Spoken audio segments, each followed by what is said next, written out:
바로 앞장이죠. 9장 24절부터 보면 우리의 신앙생활을 운동장에서 다름질하는 어떤 올림픽 경기에 비유를 하고 있습니다. 운동장에서 다름질하는 자들이 다 달릴지라도 오직 상을 받는 사람은 한 사람인 줄 너희가 알지 못하였느냐. 너희도 상을 받도록 이와 같이 다름질하라. 그렇게 해서 운동장, 특별히 올림픽 경주에다가 우리 신앙생활을 비유를 하고 있어요. 그러면서 그 강조점이 뭐죠? 상의 강조점이 있어요. 상. 올림픽 경기에 출전하는 것도 참 좋죠, 그죠? 근데 오늘 여기 강조하는 것이 뭐라고요? 출전하는 것으로만이 아니라 상을 받도록 하라. 상을 받도록 하라. 그렇게 해서 너희도 다 달릴지라도 상 못 받는 사람 같이 되지 말고 상 받는 그런 사람 되라 하는 것으로 설명을 합니다. 그러면서 26절에 가서 보면 나는 다름질하기를 항망같이, 그러니까 바울 사도는 자신을 지금 고백하는 거예요. 어떻게 고백하냐면 그냥 경주 100m 또 뭐 마라톤 다 좋은 거예요. 운동장에서 다름질하는 그 사람들이 그냥 안 달린다는 거예요. 나도 향방 없는 것 같이 아니하고, 또 권투 선수가 상대를 친 데 아무데 막 치지 않죠, 그죠? 허공을 치는 자 같지 않는다는 거예요. 그러면서 27절에 내가 내 몸을 쳐 복종하게 하면, 그러니까 자신을 복종하게 만드는데 왜 그런가? 아주 무서운 말을 하고 있어요. 좀 실감이 안 나는 것 같은데 우리 9장 27절 한번 찾아볼까요? 9장 27절. 자, 다 찾습니다. 성경 다 찾습니다. 고린도전서 9장 27절입니다. 같이 한번 한 목소리로 읽어보겠습니다. 다 찾아서 읽습니다. 시작. 내가 내 몸을 쳐 복종하게 하면 내가 남에게 전파한 후에 자신이 도리어 버림을 당할까 두려워합니다. 자, 이게 무슨 얘기죠? 그러니까 우리가 예수를 믿으면 거기에서 하나님 앞에 서게 되면 상급 심판이 있다. 이것을 지금 말하는 게 아니에요. 우리가 믿는다 하지만 진짜로 우리 신앙생활을 한 경주자에 비유하면서 어디까지 가야 돼요? 상 받는 자리까지 가는 것이 진짜 구원받는 신앙이라는 거예요. 그래서 자신은 어떻게 한다고요? 아무렇게나 안 달린다. 나도 내 몸을 쳐서 복종시킨다. 굴복시킨다. 내 몸을 굴복시킨다. 그리고 어떻게 돼요? 만약에 내가 다 전하고 그렇게 된다면 내가 하나님께 버림받을까 봐 두렵다는 거예요. 바울은 여기에 뭘 얘기해요? 자신도 하나님께 버림받을까 봐, 자신이 한 모든 사역이 하나님 앞에 그 사역이 그냥 사역이 아니라 정말 예수 믿는 사역으로 하나님이 받으시는 그런 신앙생활을 나도 하고 싶다. 이렇게 결론하는 거예요. 우리가 예수를 믿는 것은 정말 여러분 취미생활이 아닙니다. 진짜 그렇습니다. 정말 여러분 주 예수보다도 더 귀한 것은 없습니까? 그 대답이 됩니까? 아멘 함부로 하는 거 아니에요. 진짜 주 예수보다도 귀한 것 없습니까? 진짜 그렇습니까? 오늘 바울은 정말 심각하게 생각하는 거예요. 그 생활이. 자신이 말에 선교하고 얼마나 많은 체험이 있어요. 그럼에도 불구하고 아직까지 내가 꼬리를 못했다는 꼬린. 딱 꼬린 할 때에 그래 합격하는 이 자리까지 가야 된다. 지금 제가 예정론을 부인하는 거 아니에요. 절대로 여러분. 정말 하나님 앞에 구원받은 살아있는 신앙은 이렇다는 거예요. 완주할 때까지 그 마음에 뭐가 있어요? 하나님과의 뭐가 있어요? 관계가 있는 겁니다. 놓치지 않는 하나님의 손길이 있는 것입니다.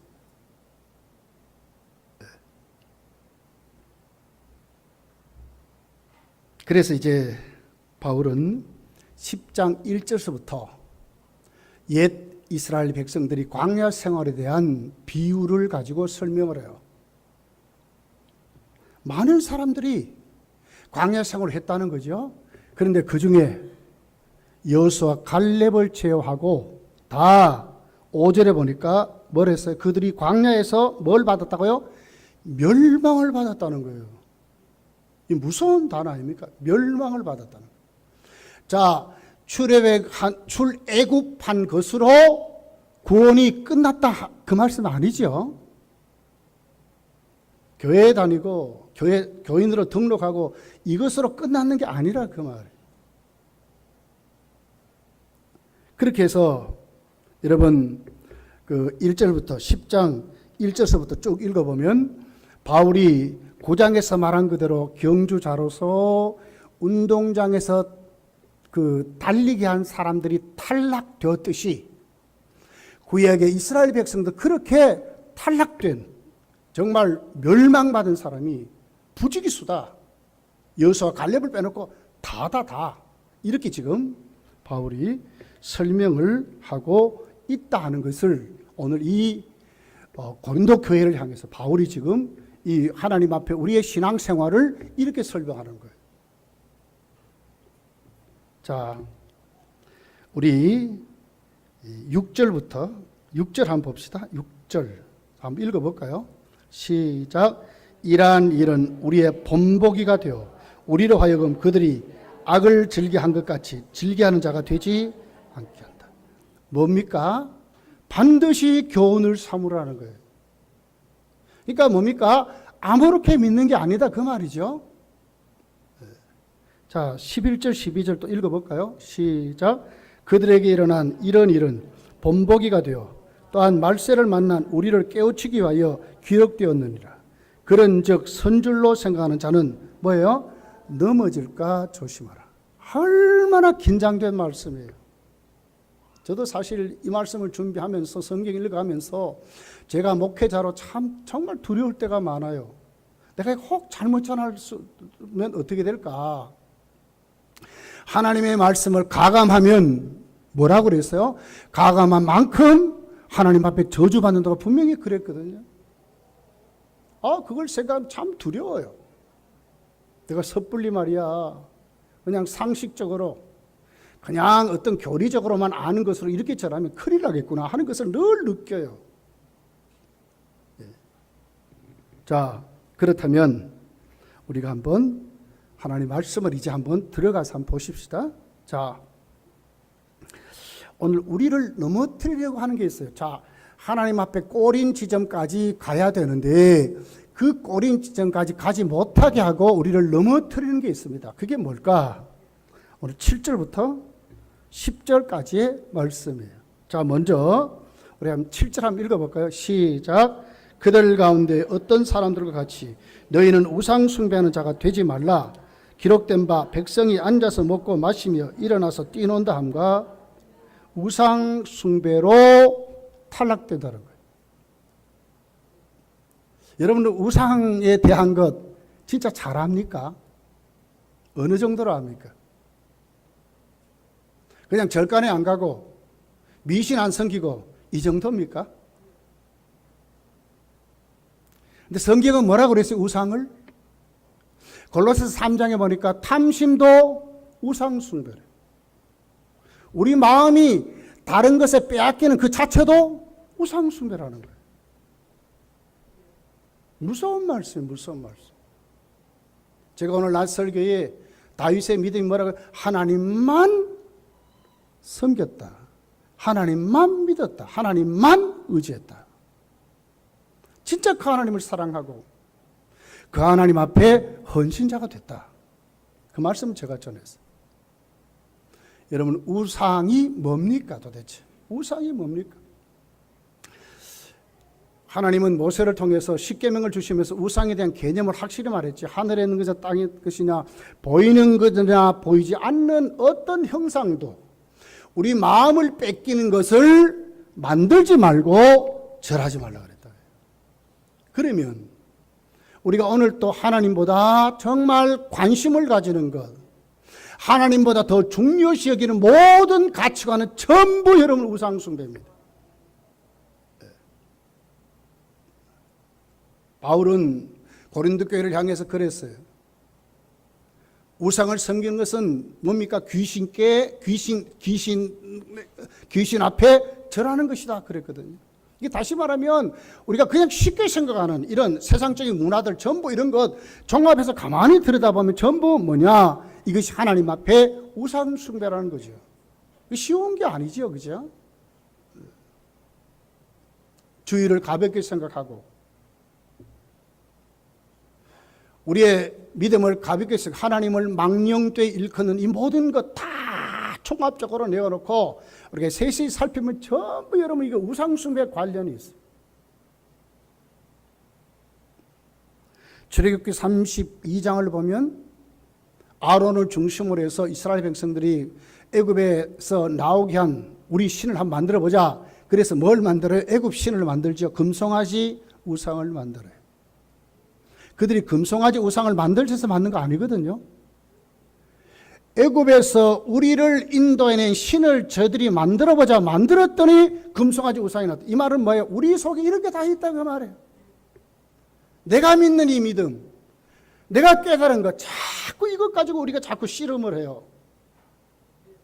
나도 모르게 이걸 자꾸 만드는 거예요. 정말 순수히 하나님 앞에 내 믿음을 바로 세우기를 원하는 것이 아니고 내 방식대로 자꾸 믿어요. 이것이 출애굽기 32장의 내용이에요. 우리를 위하여 한번 만들어보자. 결국 나를 위해서 하나님 앞에 신앙생활을 하려고 하는 이 모든 것이 뭐냐? 성경은 우상 숭배라고 말씀하거든요. 우리를 탈락시키는 것, 우리가 하나님 앞에 정말 이 구원의 반열에서 때로는 두드려 맞습니다. 예. 징계가 있죠. 때로는 진짜 안 믿어요, 여러분. 이런 사람 분명히 지옥 갈 것입니다. 이런 사람이 있어요. 종합해서 다 그 속을 들여다보면 나에게서 일어나는 수만 가지 우상 덩어리들이 오늘 또 우리의 믿음을 어떻게 해요? 하나님 앞에 가지 못하도록 그 문을 막고 있다는 거예요. 네. 두 번째가 뭐죠? 8절입니다. 그들 중에 어떤 사람들이 음행하다가 하루에 23,000명이나 죽음을 당했다. 그러니 너희도 음행하지 말라. 이게 무슨 얘기죠? 민수기서 25장에 보면 24장까지 발람 사건이 나옵니다. 그래서 그들이 어디에서요? 모압 족속과의 바알 신앙을 발람을 통해서 배워요. 거기서 무엇을 배웁니까? 그들이 정말 그 속에 내재되어 있는 쾌락을 알게 됩니다. 쾌락.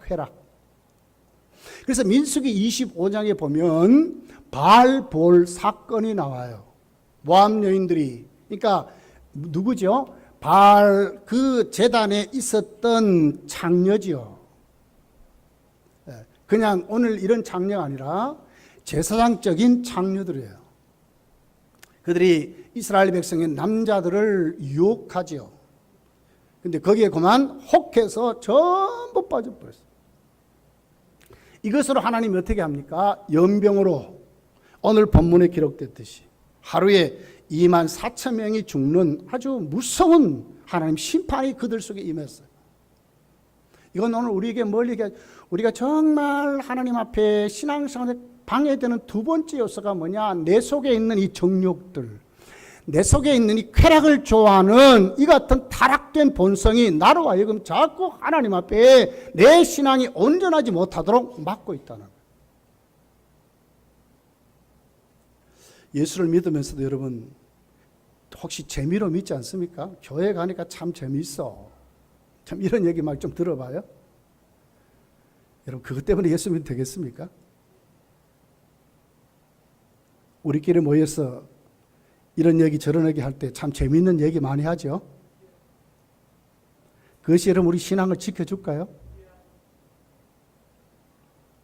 우리 목회자들도 모이면 참 어떤 분들은 음담 패설을 그렇게 잘하는 분들이 있어요. 그때는 뭐 좋다고 같이 떠들기도 하고 이러지만 저는 막 귀를 막습니다. 우리 신앙이 정말 하나님 앞에 정말 똑바로 세워져서 이 구원의 길로 우리가 뚜렷하게 걸어갈 수 있는데 정말 방해되는 요소가 있다는 거죠. 그것이 뭐냐? 우리 속에는 이 내재되어 있는 정말 내가 좋아하는 것들, 어떤 쾌락적인 그런 부분들. 참 교회 와도 기분 나빠 못 살겠어. 여러분 교회 와서 기분 좋고 나빠 이것 때문에 예수 믿습니까? 이제 우리 그런 거 다 버려야 돼요. 믿음이 아닙니다.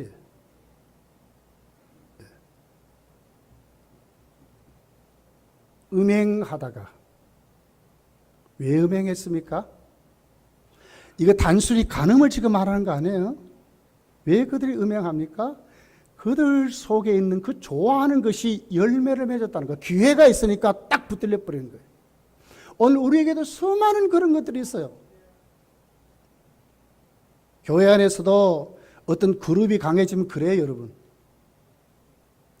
우리끼리 모이면 참 재미있어요. 그런데 그것이 정말 자꾸 그렇게 많이 가서는 안 돼요, 여러분. 재미있어야죠.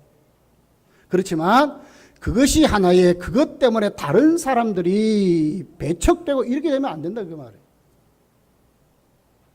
재미있게 살아야죠. 그렇지만 재미있는 것이 신앙의 본질이 돼서는 안 돼요. 우리는 섬기는 자들 아닙니까? 섬기는 자들. 네. 음행하다가 하루에 23,000명이 죽었나니 우리는 그들과 같이 음행하지 말자. 9절에 세 번째 방해되는 요소가 있습니다. 그들 가운데 어떤 사람이 주를 시험하다가 뱀에게 멸망하였나니 우리는 그들과 같이 시험하지 말자. 두 가지 사건을 말씀을 합니다.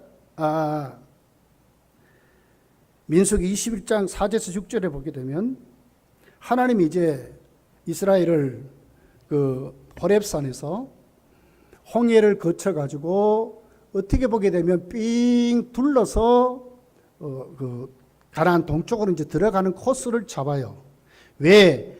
아직 그들은 전쟁을 안 해봤기 때문에 혹 에돔 족속을 만나면 전쟁 때문에 그들이 흩어질까봐, 혹 그 전쟁 때문에 하나님에 대한 믿음이 저해될까봐 하나님은 그 전쟁을 피하게 하기 위해서 홍해를 건너게 하고 쭉 이렇게 돌게 해요. 근데 거기에 대해서 그들이 이제 반대하는 거예요. 민수기 21장 4절에서 6절에 보면 이렇게 나옵니다. 어찌하여 우리를 애굽에서 인도해 내어 이 광야에서 죽게 하는가? 이곳에는 먹을 것도 없고 물도 없도다. 우리 마음이 이 하찮은 음식을 싫어하노라 하며. 이게 뭐였어요? 전체 하나님을 불신하는 거예요. 하나님의 인도를 어떻게 해요? 반박하는 거죠. 하나님 어떤 분이에요? 아들까지 주셔서 우리를 구원하신 하나님. 이스라엘 백성에게 어떻게 했습니까? 그들의 어떤 공로가 아니라 하나님 모세를 통해서 전적인 하나님의 방법으로 그들을 애굽에서 구원해냈단 말이에요. 그러면 앞으로도 하나님이 그 같은 은혜로 그들을 인도할 거 아닙니까? 그런데도 지금 이들이 하나님의 그 인도하심, 하나님이 그들을 베푸신 그 은혜를 까마득히 잊어버리고, 당장 막 이렇게 시일이 오래 걸리면 말이에요, 우리가 이제 애굽에서 나올 때 싸온 음식이 다 떨어져 버린다는 거예요. 먹을 거 다 떨어져 버리고 빙빙 돌다가 보면, 광야에서 빙빙 돌다 보면 뭐가 없으면 마실 물도 없는데 뭐 이렇게 하나님 이런 것으로 인도하느냐고. 우리는 하찮은 이런 음식을 싫어합니다. 이렇게 이제 반대하는 거예요. 철저히 하나님의 인도하심을 불신하는 아주 불신앙을 그렇게 기록하는 거예요. 그래서 오늘 성경은 뭐라고 그러죠? 그들과 같이 시험하지 말라. 결국 그들은 거기에서 불뱀에 몰려가지고 수많은 사람이 죽습니다. 요한복음 3장에 니고데모에게 말씀하죠. 놋뱀을 달아서 쳐다보는 자가 구원받듯이 하나님이 세상을 이처럼 사랑하사 독생자를 주셨다.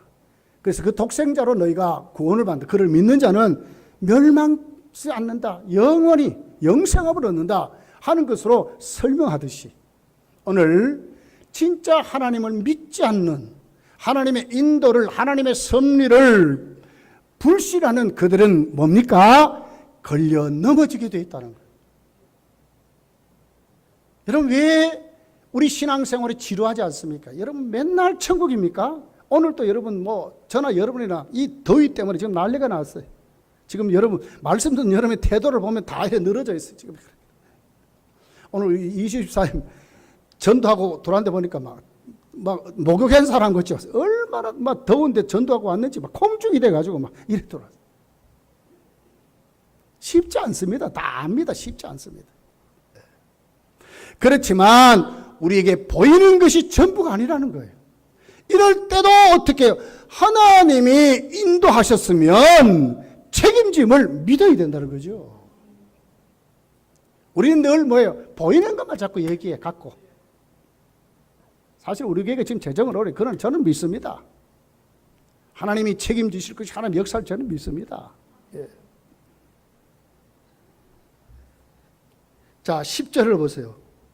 그들 가운데 어떤 사람들이 원망하다가 멸망시키는 자들에게 멸망하였나니 너희는 그들과 같이 원망하지 말라. 이게 두 가지 사건을 전제로 해요. 민수기 16장에 가서 보면 하나님과 모세를 원망하는 고라 자손의 당이 있습니다. 당. 그런데 그들을 하나님이 심판하는데 연병을 주어서 그들을 심판하는 장면이 있어요. 또 한 사건은 하나님이 모세를 통해서 이스라엘을 정탐하게 하죠.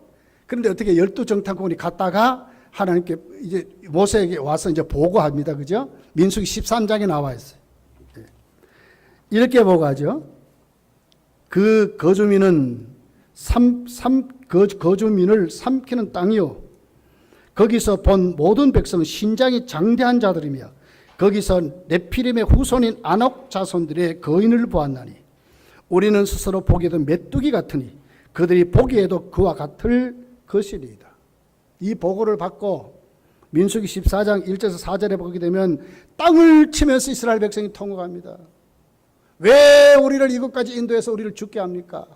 하나님을 원망하고 모세를 돌로 막 치려고 해요. 이것 때문에 어떻게 되죠? 이스라엘 백성 결국은 40년의 광야 생활이 시작된 것으로 성경이 기록을 해요. 지금 이것을 전제로 하고 있는 거예요. 원망하다가 우리가 신앙생활을 하다 보면 여러분 이런 일 많이 생깁니다.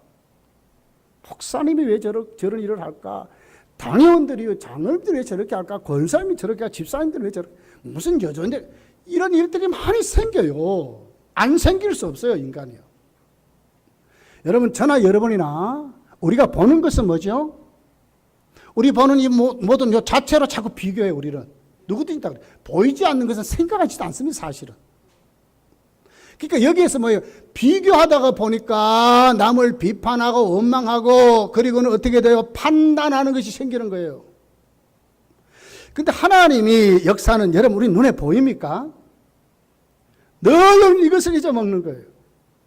성도로 하나님이 세상에서 불러내고 마귀의 역사에게 불러내고 죄의 권세에서 우리를 용서해서 불러내고 슬픔과 좌절과 절망에서 보이는 것에서 불러내서 현실에서 불러내서 믿음으로 살게 하시고 보이지 않는 저 천국을 이미 가진 자들로 살게 하시고 이 보이지 않는 거 우리가 안 보는 거예요. 성경이 뭐라 그러죠? 믿음의 사람들은 하나님 앞에 무엇이 열려요? 영 안이 열린다고 그러잖아요. 왜 원망합니까? 바로 이것이 안 열려서 그래요. 여러분 영 안이 열리시기를 예수님 축복합니다. 보이는 것만 아니라 보이지 않는 배후의 하나님의 역사를 체험하는 여러분 되시기를 예수님 축복합니다. 이래야 오늘 우리에게 있는 이 네 가지 걸림돌을 이길 수 있는 거예요.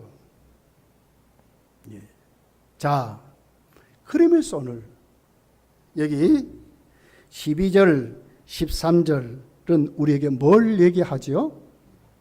특별히 13절입니다. 거기에 대한 결론이죠.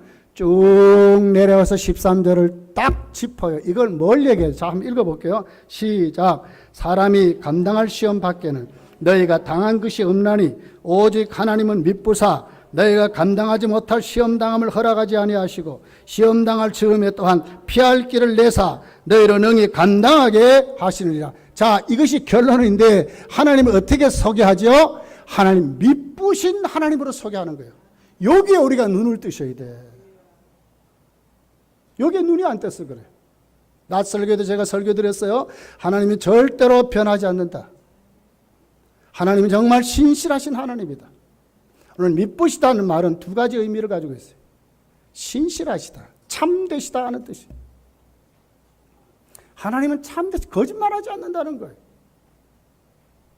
여기 우리가 정말 눈을 떠야 돼요. 왜 여러분 우상숭배에 빠집니까? 하나님 못 믿어서 그렇거든요. 왜 음행합니까? 하나님보다 더 좋은 것이 생겨버리니까 그런 거예요. 왜 주를 시험합니까? 하나님을 확실히 신실한 하나님으로 내가 못 믿어서 그런 것과 똑같아요. 왜 원망합니까? 똑같은 거예요. 결국 우리 신앙이 어느 자리로 와야 돼요? 신실하신 하나님께 내가 영안이 열려서 눈뜬 자로 살아야 된다는 거예요.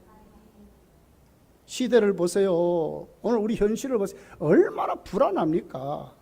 우리나라는요, 지금도 전쟁 중이에요. 휴전 상대일 뿐이지 지금 전쟁 중입니다. 네. 북한의 핵무기가 지금도 뭐 난리치잖아요. 네.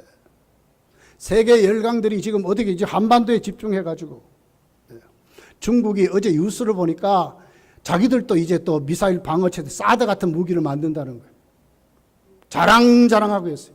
미국과 맞붙어 보자. 막 여기까지 지금 가는 거예요. 절대로 굽히지 않습니다. 얼마나 여러분 우리가 불안합니까? 또 우리 주위에 민심이 얼마나 흉흉합니까? 참 잘 사는 것 같죠, 그죠? 그런데 가만히 그 속을 들여다보면 정말 우리 빈부격차가 너무 심해. 이제 가난한 사람도 난 못 일어날 것 같아요. 우리 같은 사람이 이제 못 일어날 것 같아요. 하나님 안 믿으면 이제 진짜로 뭐 인생을 끝내야 돼요. 너무너무 지금 뭐 집값도 오르고 뭐 난리가 났어요. 지금 뭐 어떻게 해볼 방법이 없도록 지금 돼버렸어요. 세금이 얼마나 많습니까, 여러분? 뭐 이런 말할 수 없어요, 세금이. 이런 보이는 현실만 바라보면 어떻게 우리에게 믿음이 있겠습니까? 그러나 분명한 것은 오늘 13절은 뭘 얘기해요? 하나님은 미쁘시다고 하는 거예요. 여기 우리가 눈을 뜨셔야 돼요. 하나님은 당신이 우리를 구원하신 다음에 오늘 우리에게 있는 수만 가지 믿음을 탈락시키는 이런 요소들에서도 하나님 오늘 또 우리를 대하실 때 어떻게 하시느냐? 신실하신 하나님을 오셔서 대하신다는 거예요. 문제는 뭡니까? 내가 자꾸 변해. 내가 자꾸 왔다 갔다 해. 내가 자꾸 왔다 갔다 해. 자, 이제 13절을 다 한번 자세히 봅시다. 자, 뭐라고 얘기하죠? 사람이 감당할 시험 밖에는 너희가 당한 것이 없나니, 이 말은 뭐죠? 모든 사람이 시험을 당한다, 이런 말이죠. 오직 하나님 미쁘사 너희가 감당하지 못할 시험 당함을 허락하지 않는다. 이 말은 뭐예요? 이스라엘 민족이 당했던 그 시험도 너희도 똑같이 벗어지는 것이 아니라 당한다, 그 말이지요. 우리에게 똑같은 시험이 있다, 그 말이에요. 여기 시험이란 단어는 두 가지 뜻을 내포하고 있습니다. 하나는 마귀가 우리에게 다룬 시험이에요. 진짜로 우리 유혹하고 넘어뜨리는 겁니다. 우리를 망하게 하는 것입니다. 정말 우리를 예수 믿지 못하게 하는 시험이 우리에게 옵니다. 야고보서를 읽어보면 그 시험의 출처가 어디죠? 우리의 욕심 속에서 일어나서 우리가 미혹해 된다. 욕심이 잉태하여 죄를 낳고 죄가 장성하여 사망에 이른다고 분명히 기록하고 있어요. 이런 시험도 또 하나님이 치는 시험이 있습니다. 이것은 시련이라고 그러죠. 그죠? 시련. 그래서 야고보 1장 2절, 3절, 5절, 12절에 가서 보면 하나님 우리를 어떻게 해요? 그 시련을 통해 가지고 어떻게 우리를 연단시켜서 하나님이 쓰시는 그릇으로 세우기 위해서 시험이 있다고 그랬어요. 이런 시험까지 포함해서 오늘 우리에게 모든 시험들이 사탄의 시험도 찾아오고 하나님이 나를 다루어서 우리의 믿음을 성장시킨 시험도 똑같이 이스라엘 백성이 치루었듯이 우리도 치름을 받는다는 거예요. 에덴 동산 창세기 3장에 아담이 마귀의 미혹을 받아서 넘어지죠. 이런 시험이 오는 거예요. 예수님 마태복음 4장에 보면 여러분 들판에 나가서 마귀에게 시험을 받죠. 이런 시험도 오는 거예요. 또 마태복음 5장에 가서 보면 의를 위해서 핍박받는 이런 핍박, 이건 하나님이 치는 시험이에요. 이 핍박이 있는 거예요. 베드로 후서를 읽어보면 뭐예요? 불같은 시련으로 하나님 우리가 불같이 시험하신다. 그래, 시련이 있는 거예요. 시련이. 하나님이 우리에게 치는 시험이 있는 거예요. 요한계시록 2장에 보면 서마나 교회에서 뭐라 그래요? 너희들이 너희에게 당한 그 시험을 두려워하지 말아라. 얼마나 몇 사람들이 반드시 시험을 받게 된다. 그 시험이 있어요. 그러나 죽도록 충성하라. 그리하면 생명의 면력을 너에게 주리라는 요 시험이 있어요. 이것은 하나님이 치는 시험입니다. 마귀가 치는 시험이나 하나님이 치는 시험이 우리에게 있다니까요. 그대로 있습니다. 구약의 이스라엘 백성들이 당했듯이 우리도 다 그대로 당한다는 거예요. 그런데 여러분 성경에 오늘 뭐라고 얘기하죠? 13절에 그 미쁘신 하나님이 그 시험을 어떻게 하신다고? 감당하게 하신다는 거예요. 이걸 믿으라는 거예요. 때로는 우리가 마귀의 미혹에 넘어집니다. 그러나 그 미혹도 바꾸어서 어떻게 하죠? 하나님은 반드시 선을 이루도록 하나님이 하신다는 거예요. 야, 내가 이렇게 약하구나. 내가 아무것도 아니구나 하는 걸 깨달아서 회개하게 만들고 하나님이 사람으로 세운 일을 하나님이 하신다는 거예요. 너희가 감당치 못할 시험 당함을 허락치 아니하시고, 그렇게 해서 하나님은 그 시험을 감당할 수 있도록 하신다. 그 이유가, 그 감당할 수 있는 힘이 어디서 나와서 하나님이 미쁘시기 때문에. 내가 이 시험을 이겨보자 하고 막 이게 아니에요. 기도하면서 이것이 아니라 하나님이 미쁘시기 때문에 감당할 수 있도록 힘을 주신다 이 말이죠. 이 믿음이 우리에게 있다는, 이걸 믿으라는 거예요. 하나님이 이기게 하신다는 이 믿음을 가지라는 거예요. 그러면서 여러분, 여기 피할 길이라는 단어가 이런 뜻이에요. 정말 앞도 뒤도 돌아봐도 아무것도 피할 곳이 없어요. 포위돼서 내가 빠져나갈 꿈이 아무것도. 그런데 돌아봤더니 피할 길이 생겨버린 거예요. 이스라엘 백성들이 홍해 앞에서 어떻게 됐어요? 앞으로도 가지 못하고 뒤로도 가지 못해. 근데 어떻게 모세가 하나님 앞에 어떻게 하죠? 야, 우리 잠잠하자. 하나님이 우리를 어떻게 구원하시는지 하나님을 바라보자 그러잖아요. 그래서 어떻게 하나님이 모세에 그러죠? 야, 지팡이 내밀어라. 지팡이 내밀었더니 이스라엘의 어떤 힘이 아니라 하나님이 움직이셔서 갑자기 동풍이 불게 하시니까 홍해가 쭉 갈라져 버린 거예요. 이 같은 역사가 있다는 거예요. 시험 당할 즈음, 바로 그때에 피할 길을 누가 주십니까? 하나님이 주신다는 거예요. 이걸 믿으라는 거예요. 네. 자, 그러면서 하나님 앞에 우리 신앙을 하나하나 세워갈 것을 말씀을 하고 있습니다.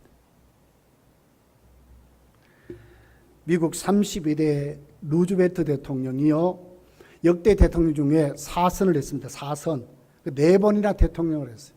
32대 대통령. 대통령이 되기 전까지 부통령에 한번 출마했다가 낙선해버렸어요. 그러면서 얻은 것이 소아마비입니다. 하반신을 쓸 수가 없어요. 사람들이 그랬어요. 아까운 사람 큰일 났다. 참 아깝다 말이야. 정치 생명도 끝나고 인생이 끝났다. 왜? 그는 변호사였거든요. 저런 사람이 무슨 변호사 일도 하고 하반신을 못 움직이는데. 그럴 때 루즈벨트가 어떻게 말한지 압니까? 내 인생이 끝난 줄 나도 안다는 거예요. 그러나 오늘 또 피할 길을 주시는 하나님을 나는 의지합니다. 이 힘으로 그가 일어난 거예요. 늘 그에게는 기도의 골방이 있었어요. 하나님께 부르짖는 것이 있었어요. 그래서 어떻게 됐습니까? 오히려 루즈벨트가 미국의 그 경제공황 때문에 그 기회에 그는 32대 대통령이 돼서 사선을 내리했습니다. 사선을. 2차 대전을 거치면서 사선을 하는 대통령이 됐어요. 가장 외모적으로나 가장 갖춘 것은 다른 대통령에 비하면 뭐 견줄 수가 없잖아요. 불구자고 사람들도 저런 사람이 안 된다고 다 그렇게 했단 말이에요. 그런데 하나님이 힘주니까 그가 됐다는 거예요. 우리가 시험 당하는데 그 시험을 하나님 어떻게 한다고? 그 미쁘신 하나님이 반드시 그 시험을 이기도록 그 당할 그 즈음에 피할 길을 열어주신다. 이 말씀을 오늘 바울은 우리 신앙생활에 정말 우리에게 이 말씀을 가슴에 탁 새기고 살아가라는 거예요. 바로 이렇게 하시는 하나님, 미쁘신 하나님을 바라보고 믿는 자로 살아가라는 거예요. 아브라함 링컨이 그가 대통령이 될 때에 그의 첫사랑이었던 애인이 백혈병으로 죽었답니다. 그리고 대통령이 됐습니다. 백악관에 가가지고 그 아버지가 그 구도 수성공이었잖아요. 그리고 사실 링컨은 학교를 못 가봤어요. 굉장히 얕잡아보고 특히 남부 사람들이 귀족들이 굉장히 링컨을 없이 여기고 막 그랬어요. 그런데도 불구하고 링컨은 위대한 대통령 업적을 남깁니다. 한 기자가 가서 묻습니다. 어떻게 이렇게 성공할 수 있었습니까? 그는 단호하게 확실하게 대답을 합니다. 나는 시험과 실패와 시련을 경험했기 때문이라고 생각합니다. 실패를 하고 시련을 겪을 때마다 나의 마음에 두 가지 음성이 들려왔습니다. 하나는 이제는 끝장이다. 더 이상은 없다. 도저히 불가능하다. 이런 음성이 하나 들려왔다는 거예요. 그러나 또 하나의 음성은 겸손히 하나님을 믿고 의지하며 순종하라는 음성이었습니다. 나는 실패를 경험하고 시련과 시험이 올 때마다 마귀의 음성에 귀를 기울이지 아니하고 주님의 음성에 귀를 기울였습니다. 그러므로 승리하게 되었습니다. 이렇게 대답했다는 거예요. 두 음성이 여기 있다는 거예요. 시험이 찾아온다는 거예요. 너는 할 수 없다. 망했다. 절망의 음성이 나에게 들려온다는 거예요. 이건 뭐 누가 준다고요? 마귀가 주는 음성이라는 거예요. 그러나 다른 한쪽에서는 너는 하나님이 할 수 있게 하신다는 하나님께 순종하고 하나님 의지하고 하나님께 나아가라 하는 음성이 자기에게 들려온다는 거예요. 자기는 어느 음성에 순종했다고요? 하나님의 음성에 순종했다는 거예요. 하나님 어떤 분이라고요? 시험이 온다니까요. 이스라엘 백성들이 여러분 우상 숭배하고 음행하고 하나님을 시험하고 그리고 뭐예요? 그들이 하나님 앞에 원망하다가 멸망했다고 말한 이것이 우리에게 뭐 찾아온다니까요. 그럴 때마다 우리는 하나님은 신실하시다. 하나님 미쁘신 하나님이다. 오늘 나에게 오는 이 모든 시험도 하나님은 내가 당할 바로 그쯤에 반드시 감당하도록 힘주신다. 아니면 피할 길을 열어주신다는 것을 믿으라는 거예요. 한 주간 동안 세상 살면 또 옵니다. 또 옵니다. 다 옵니다. 또 찾아오게 됩니다. 어떻게 한다고요? 하나님은 오늘도 나에게 이기게 하실 것이다. 오늘 하나님은 나를 오늘 또 이곳에서 반드시 열매 맺는 하나님의 사람으로 세워가신다는 믿음을 가지라는 거예요. 미쁘신 그 하나님을 신실히 우리가 신뢰하면서 믿고 가라는 거예요. 이스라엘 백성들이 왜 무너졌습니까? 하나님 못 믿어서 무너졌거든요. 바른 믿음을 가지고 하나님 관계를 똑바로 맺고 아직도 내 경주가 안 끝났다고 생각하고 가라는 거예요. 그리고 보십시오. 12절에 뭘 얘기하죠? 절대로 과신하지 말라는 거예요. 여러분 신앙생활 자신 있습니까? 나는 괜찮다 이렇게 합니까? 그러면 그때 넘어지는 겁니다. 자, 12절을 읽어볼게요. 시작. 이게 무슨 얘기죠? 여기 선줄로 이 말은요, 현재 내가 서 있는 모습이 흠이 없다, 온전하다 요 말이래요. 이스라엘 백성들이 늘 그랬어요. 우리는 하나님의 택한 백성이다. 하나님 우리를 사랑하신다. 이것만 붙잡고 사는 거예요. 이렇게 살지 말라는 거예요. 나는 자신 있다 뭐 이렇게 하지 말라는 거예요.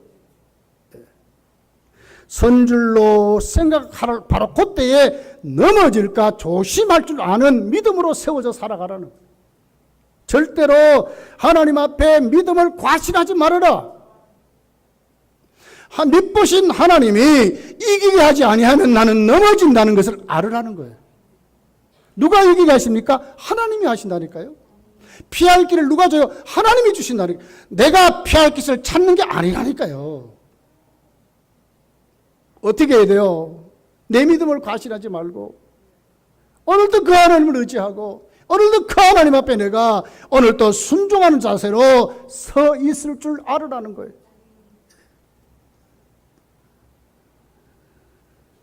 이스라엘 백성들은 여러분 애굽에 나올 때 얼마나 그들은 희망을 가지고 나왔겠습니까? 그런데도 가나안 땅은 2사람만 들어갔어요. 또 그들의 후손을 보세요. 자, 2세들이 같이 들어갔습니다. 어떻게 됐어요? 여호수아서를 여러분 읽어보세요. 온전합니까? 하도 답답하니까 여호수아서 24장에 뭐라 그래요? 너희들 진짜 택하라는 거요. 너희들 정말 하나님과 우상이 여기 있단 말이야. 나는 하나님만 섬기는데 너희들도 이제 택하라, 결정하라는 거예요. 미미하고 시시하게 믿지 말라는 거예요. 진짜로 결정해서 정말 하나님 앞에 바르게 믿으라는 거예요. 여호수아가 그렇게 말하잖아요. 이것이 어떻게 왔어요? 사사시대에 그게 이루어지는 거예요. 훈련되지 아니하고 신실히 하나님을 신뢰하지 못한 그 믿음이 섰다 과신하고 막 이랬 그 믿음이 언제 넘어져요? 자기들의 힘을 믿고 과시했던 그들이 넘어지는 거예요. 오늘 고린도전서 10장에 말하는 요 4가지가 그들을 통해서 넘어지게 하는 거예요.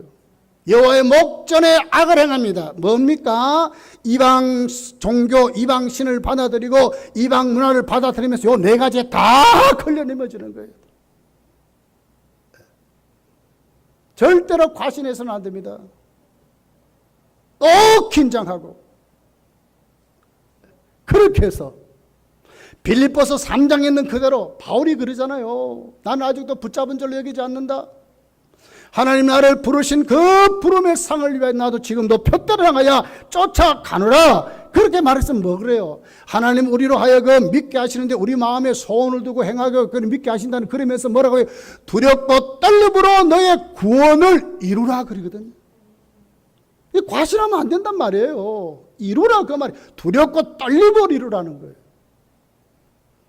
한 주간 동안 여러분 살면서 오늘 이 말씀 붙잡고 하나님이 나에게 피할 길을 열으시고 감당하신다 하시는 믿음으로 세워지는 것입니다. 내가 하는 거 아니에요. 내가 절대로 내가 하는 거 아니에요. 하나님이 하게 하시는 거예요. 그 믿음이 여러분 속에 확실히 딱 맺어져서 절대로 과거 신앙 울고 먹으면 안 되죠. 여러분 하나님께 축적된 믿음이 있으면 어느 정도 있습니까? 어느 정도 있습니까 여러분? 여러분 우리나라가 6.25와 일제시대를 거치면서 얼마나 많은 사람들이 주님을 부인하고 우리 장로교가 공식적으로 여러분 우상숭배를 인정했잖아요. 그 일본 정권이 말이에요. 굴복해가지고 그랬잖아요. 그걸 반대해서 주기철 목사 이런 분들이 순교하잖아요. 쉬운 거 아닙니다. 이거 정말 이럴 시대에 우리가 하나님께 탁 세워져서 하나님이 나에게 그분은 미쁘시니까 그분은 신실하시니까 오늘 또 하나님 나에게 힘주셔서 감당하게 하시고 피할 길을 열어주시다는 믿음으로 딱 세워주시기를 예수님 축복합니다. 기도하겠습니다.